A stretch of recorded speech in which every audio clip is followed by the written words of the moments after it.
మిమ్మును పూర్ణులుగా చేసి బలపరచి స్థిరపరచును.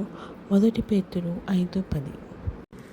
పరలోకమందున్న మా తండ్రి, నీ నామం పరిశుద్ధపరచబడును గాక, నీ రాజ్యము వచ్చును గాక, నీ చిత్తం పరలోకమందు నెరవేరుచున్నట్లు భూమి యందును నెరవేరును గాక.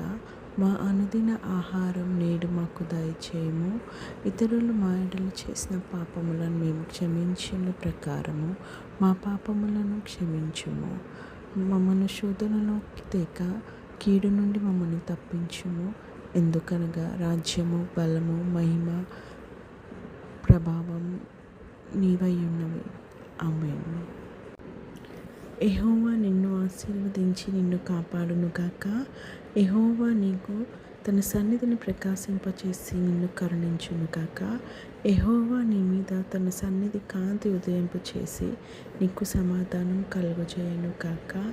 ఆమేన్.